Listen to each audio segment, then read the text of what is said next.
Hello hi மக்களே. இன்றைக்கு நம்ம எல்லாம் தேங்காயிலேருந்து தேங்காய் பால் தேங்காய் சட்னி தான் செய்ய போகிறோம். பால் சோறு ஆக்க போகிறேன் வாங்கங்க. இப்போ அரிசை கழுவி எல்லாத்துக்கும் முதல்ல கழுவி அரிசை கழுவி ஒரு அரை மணி நேரம் ஊற வைக்கணும். இதே 2 தண்ணி கழுவி கொள்வோம். முதல்ல அரிசை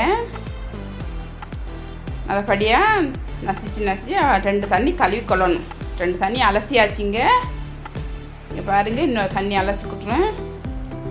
இதுவும் அலசிட்டு தண்ணி ஊற்றி ஊற வச்சுக்கொள்ளணும். ஒரு அரை மணி நேரம். நம்ம முதல்ல எல்லாத்தையும் வேலை செய்கிறதுக்கு தயார் செய்கிறதுக்கு அரிசை முதல்ல ஊற வச்சுட்டா நம்ம எல்லாத்தையும் அரிஞ்சு எடுத்துக்கிறதுக்குள்ளே இதுவும் ஊறிடும். அவ்வளோதான். அரிசி ஊறுறதுக்கு வச்சாச்சுங்க.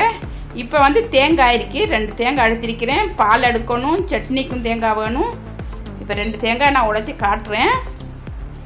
இப்போ இதை தும்பெல்லாம் எடுத்துக்கொள்ளணும். தேங்காய் தும்பை முதல்ல கொஞ்சம் நிதானமாக பார்த்து கத்தியால் குத்தி எடுக்கக்கொள்ள கவனமாக பார்த்து கையில் கீழே பட்டுறாமல் கவனமாக பார்த்து எடுத்துக்கொள்ளணுங்க. இப்போ எல்லாம் அந்த தும்பெல்லாம் கலட்டிட்டு அதை உடைக்கணும். தேங்காயை திருவலை இருந்தால் நல்லா உடைச்சி திருவலை இதில் திருவிக்கலாம். நமக்கு திருவலை இல்லை. நான் மிக்சியில் தான் அரைச்சி எடுத்துக்கொள்ளணும்.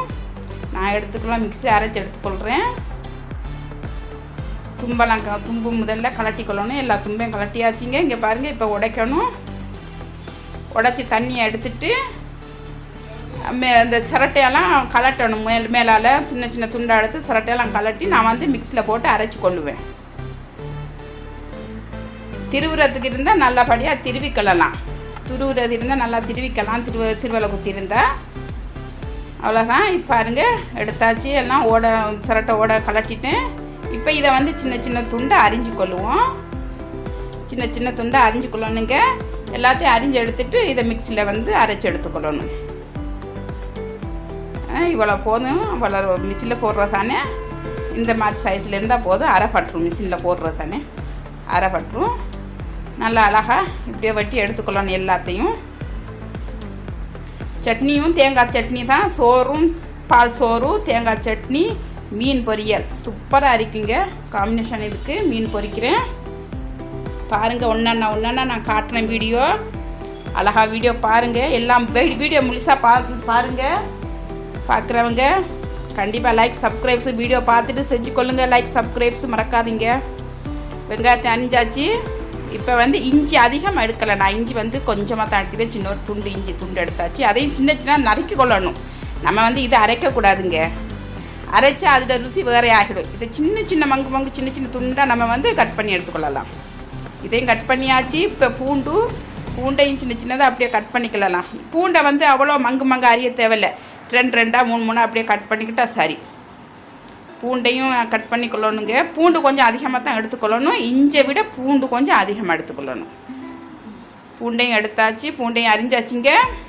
இதையும் பக்கத்தில் வச்சுட்டு இதில் மிளகாயும் போடணும். பச்சை மிளகா போடணும்.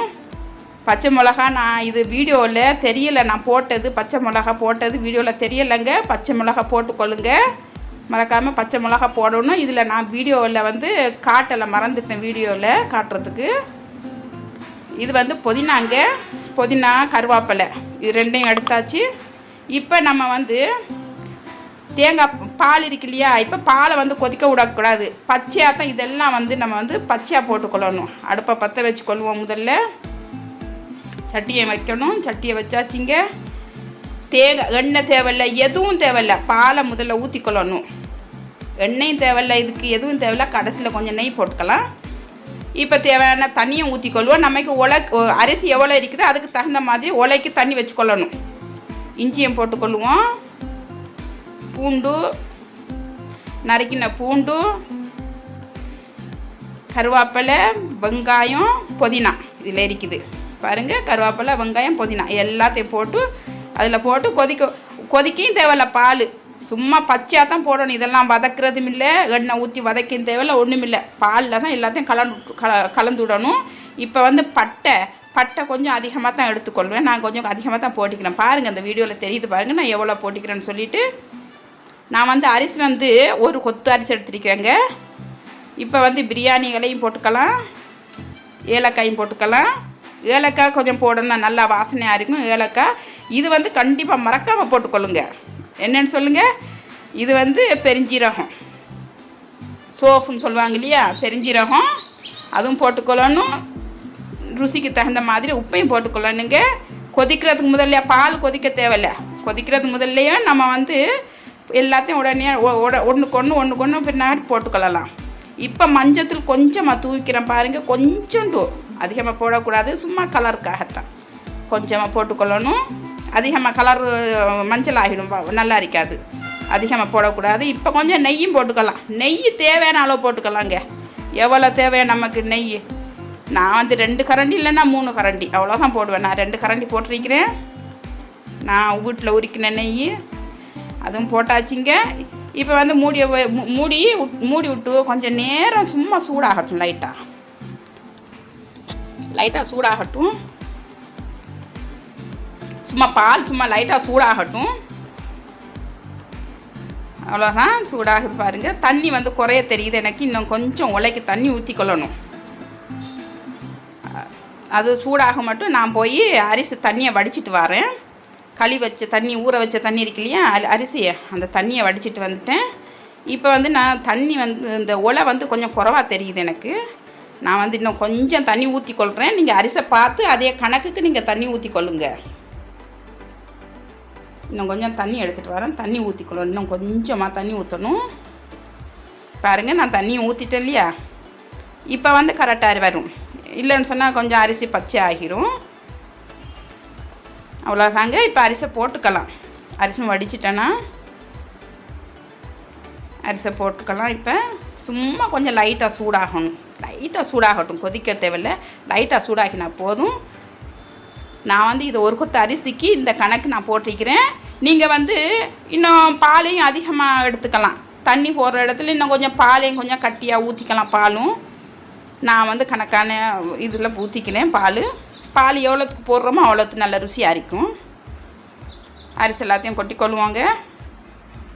அவ்வளோதான், அரிசியும் கொட்டியாச்சு. இனிமேல் வந்து நம்ம இது அடுத்து என்ன செய்யணும்னா, மூடியை போட்டு அப்படியே கொதிக்க விட்டு கொஞ்ச நேரம் கொதித்ததுக்கப்புறமா அப்படியே தம்மு கூட வேண்டியதான். புழுங்கட்டும், நல்லா கலக்கணும். அப்படியே சைட்டு விழா எடுத்து அப்படியே நல்லா கலக்கணுங்க. அவ்வளோதாங்க. பாருங்கங்க, தண்ணியெல்லாம் வற்றிட்டுச்சு, பாலெல்லாம் வற்றிட்டு பாருங்கள். நல்லா அழகாக எவ்வளோ அழகாக வந்துருக்கு பாருங்கள். சோறு ஒன்றோட ஒன்று ஒட்டாமல் நல்லபடியாக நான் போட்ட தண்ணி கணக்காக இருக்குது பாருங்கள். கணக்காக வந்துடுச்சு. இந்த அளவில் இருந்தால் போதும். சரி, இதை பக்கத்து அடுப்பில் வச்சுட்டு அது வந்து புழுங்கட்டும். இப்போ வந்து நான் வந்து சட்னி செய்ய போகிறேன், தேங்காய் சட்னி. இதுக்கு வந்து தேங்காய் சட்னி சூப்பராக இருக்குங்க. தேங்காய் பால், தேங்காய் சட்னி, இதெல்லாம் தேங்காயில் தான்.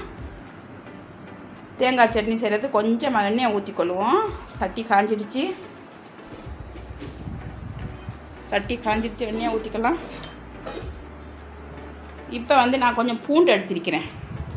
கொஞ்சம் பூண்டு, இதில் வந்து இஞ்சி, ஒரு சின்ன ஒரு துண்டு இஞ்சி அதையும் போட்டு அப்படியே இதில் வந்து எண்ணெயில் போட்டு அப்படியே பொரிச்சுக்கொள்ளணும்.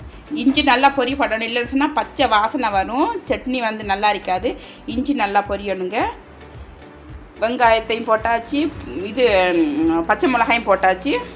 இப்போ வந்து அது கொஞ்சம் வறுபட்டுட்டு பாருங்கள், கலர் சேஞ்ச் ஆகிட்டு இல்லையா. கலர் சேஞ்ச் ஆகினதுக்கு அப்புறமா இந்த தேங்காய் வந்து பச்சை தேங்காய், இது வந்து தேங்காய் வந்து பச்சை தேங்காயும் போட்டு அதோடு சேர்த்து எல்லாத்தையும் அப்படியே கொஞ்சம் அப்படியே வாட்டி எடுத்துக்கொள்ள வேண்டியதான். இப்போ தக்காளியும் போட்டாச்சுங்க, தக்காளியும் கொஞ்சம் வதக்கி கொள்வோம். தக்காளியும் போட்டாச்சு. இப்போ நம்ம எல்லாத்தையும் மிக்சியில் போட்டு ஒரு ஜாரில் மிக்சியில் போட்டு அரைச்சி எடுத்துக்கொள்ளுவோம். இதில் வந்து நான் புளி போடலைங்க, புளி போடுறவங்க புளி போட்டுக்கலாம். நான் வந்து தேசிக்காய் போடுறேன், எலுமிச்சம்பழம் போடுறேன். அந்த வதக்கின தக்காளி இருக்கு இல்லையா, அந்த தக்காளியும் இதில் போட்டுக்கொள்ளுவோம். தக்காளியும் போட்டாச்சு. இப்போ வந்து நம்ம வந்து தேசிக்காய் புளிஞ்சு ஊற்றுறதான்.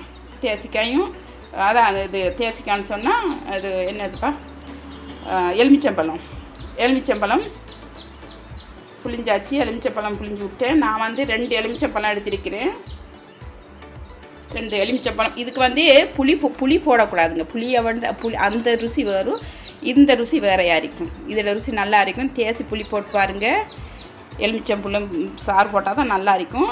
இப்போ தேவையான அளவு உப்பை போட்டுக்கலாம். நான் போய் அரைச்சி எடுத்துகிட்டு வரேங்க. பாருங்கங்க, அரைச்சாச்சு. அவ்வளோதாங்க, இது முடிஞ்சிடுச்சு.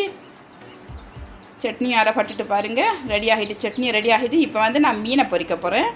எண்ணெய் சூடாகிட்டு பாருங்கள், எண்ணெயை சூடாகிட்டு மீனை பொரித்து எடுத்துக்கொள்ள வேண்டியதான். அழகா நல்லா சிகப்பு கலர் வர மட்டும் மீனை நல்லபடியாக பொரித்து எடுத்துக்கொள்ளுவோம். லைக், சப்ஸ்கிரைப்ஸ், ஷேர் பண்ணிக்கொள்ளுங்க. வீடியோ பார்க்குறவங்க நான் இன்னும் நல்ல நல்ல நல்ல வீடியோ முன்னுக்கு கொண்டு வருவேன் இன்ஷா அல்லாஹ். அவ்வளோதான், லைக் சப்ஸ்கிரைப்ஸ் கண்டிப்பாக செஞ்சுக்கொள்ளுங்க. நல்லா பொரிச்சு எடுத்துக்கொள்ளணுங்க.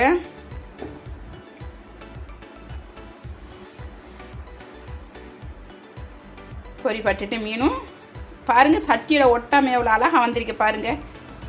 மீன் வந்து மசாலா எல்லாம் பிரட்டி ஒரு 2-3 மணி நேரம் முன்னாடி நம்ம பிரட்டி கொஞ்சம் இந்த காற்றுல வந்து ஆற போடணும். எப்போ சார் மீன் வந்து மசாலா பிரட்டியிருந்த அப்புறம் உடனே கொண்டு பொரிக்கக்கூடாதுங்க. நல்லபடியாக காற்றுல ஆறணும்.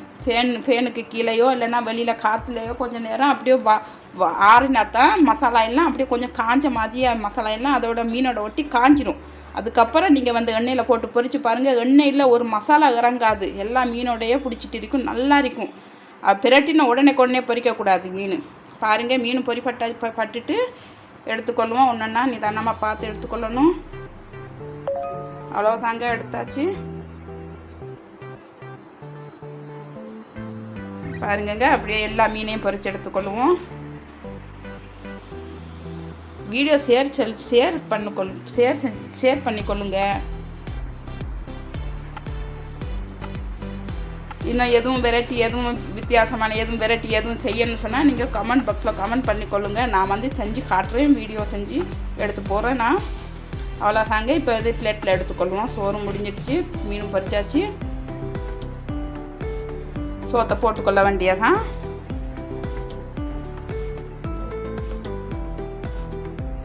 நல்லா ருசியாக இருக்குங்க. பால் சோறு சட்னி சூப்பராக இருக்கும். செஞ்சு சாப்பிட்டு பாருங்கள், அவ்வளோ ருசியாக இருக்கும். நம்ம பிள்ளைகளெல்லாம் நல்லா விரும்பி சாப்பிடுவாங்க. குழந்தைகள் நல்ல விருப்பமாக சாப்பிடுவாங்க.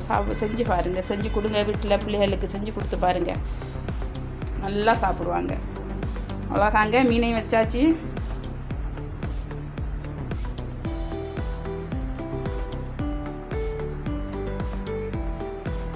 எல்லா மீனையும் அப்படியே பொரிச்ச மீனெல்லாம் வச்சுக்கொள்ளுவோம்.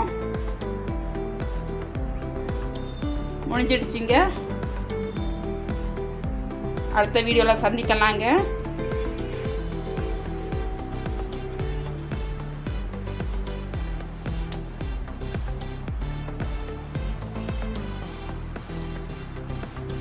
அவ்வளோதான், முடிஞ்சிடுச்சிங்க.